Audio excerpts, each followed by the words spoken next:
Magandang araw mga bata!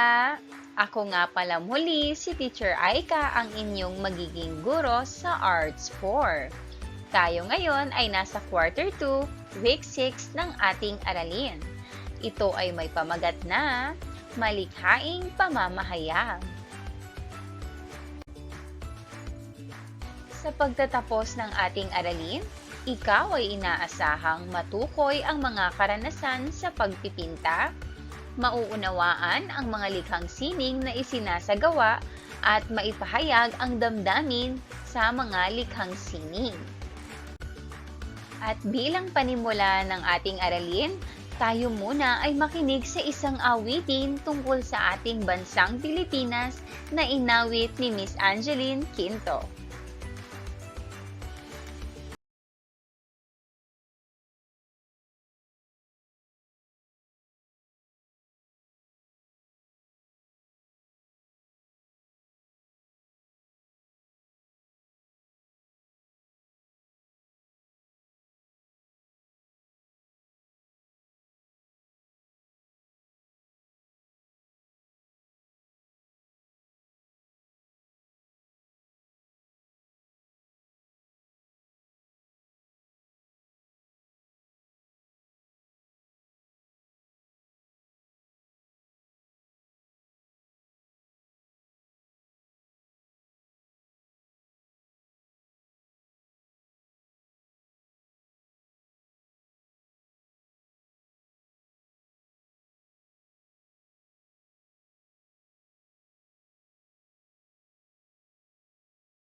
pamagat ng ating awiting napakinggan ay Piliin Mo ang Pilipinas. Ito ay inawit ni Miss Angeline Quinto.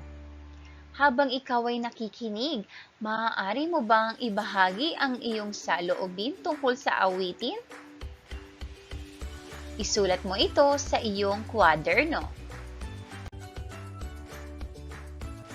Ang Pilipinas ay binubuo ng maraming pulo. Ano nga ba ang pulo?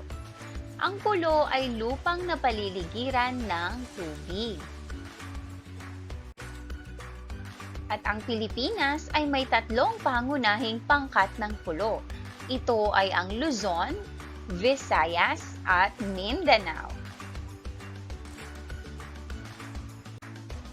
At naririto ang ilan sa magagandang tanawin sa Pilipinas na maaaring napuntahan mo na, at kung hindi pa ay tara, kilalanin natin ito. Banawe Rice Terraces. Ito ang tanyag at kahanga-hangang Banawe Rice Terraces na matatagpuan sa Banawe, Ifugao. Ginawa ito ng mga Ifugao. Patunay lamang ito ng sipag at tiyaga ng mga Pilipino. 100 Islands. Binubuo ito ng mahigit sa 100 na pulo. Maputi at pino ang mga buhangin sa pulo. Matatagpuan ito sa Alaminos, Pangasinan. Chocolate Hills. Ito ay tumpok-tumpok na mga burol sa Carmen, Bohol. Kahanga-hanga ang mga burol na ito. Kulay tsokolate ito kung tag-araw. Kulay luntian naman ito kung tag-ulan. Dinarayo ito ng mga turista. Boracay Beach. Matatagpuan ito sa Aklan. Pinong-pino ang mga puting buhangin nito. Maraming Pilipino at dayuhang turista ang pumupunta dito. Talon ng Pagsanhan. Matatagpuan ito sa Laguna. Dinarayo ito ng mga turista. Namamangka ang mga turista patungo sa talon. Nasisiyahan ang mga tao na maligo at lumangoy dito. Dapitan Shrine. Matatagpuan dito ang bahay na tinirhan ni Jose Rizal. Makikita rito ang mga punong itinanim niya. Nasa tabing dagat ito at matatagpuan ito sa Dapitan, Zamboanga del Norte. Luneta Park. Ito ay isang magandang puok pasyalan ng tao. Kilala rin ito bilang Rizal Park dahil dito binaril si Dr. Jose Rizal. Siya ang ating pambansang bayani.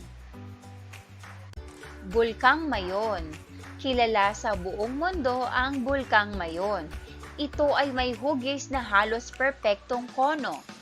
Matatagpuan ito sa Legazpi, Albay sa Bicol. Tulay ng San Juanico. Pinakamahabang tulay sa Pilipinas ang tulay ng San Juanico. Pinag-uugnay nito ang dalawang lalawigan ng Samar at Leyte. Dahil dito, naging mabilis ang paglalakbay ng mga tao at pagpapadala ng produkto. Talon ng Maria Cristina. Ang Talon ng Maria Cristina ay isang kahanga-hangang tanawin. Matatagpuan ito sa Iligan, Lanao del Norte. Mahalaga ang talong ito. Pinagkukunan ito ng kuryente ng malaking bahagi ng rehiyon. Vinta. Makukulay na bangka ang Vinta. Maraming Vinta ang naglalayag sa dagat ng Mindanao. Ginagamit ang Vinta sa pangingisda. Bilang gawain sa ating aralin, mag-drawing o gumuhit ng mga lugar na napuntahan mo ng pasyalan sa bansa. Gawin ito sa iyong kwaderno. Tandaan mo na bawat puntahan nating lugar sa ating bansa, Hindi natin maiiwasang mamangha sa mga angking kagandahan ng mga likas at di likas na tanawin. Kaya 'di ba, hindi natin maiwasan ang kumuha ng litrato sa lahat ng ating pupuntahan? Nagbibigay ito sa atin ng kakaibang karanasan. Maraming nagpapaalala sa atin na maganda ang ating kultura at kapaligiran, tulad na lang ng awit ng mga ibon, pamamaraan ng pamumuhay ng mga tao, makulay na paligid at malamig na simoy ng hangin. Ayan mga bata, marami tayong napuntahang lugar ngayon sa ating aralin. Ngayon naman, sa iyong kwaderno, sumulat ng isang sanaysay na nagsasaad ng iyong karanasan tungkol sa pamamasyal mo sa isang lugar sa bansa. Ibahagi ang iyong karanasan sa pamamagitan ng pagsusulat. Mga bata, tandaan, kung ating iingatan at pahahalagahan ang ating pamayanan, masisiguro natin na mapapanatili ang ganda at yaman ng ating bansa.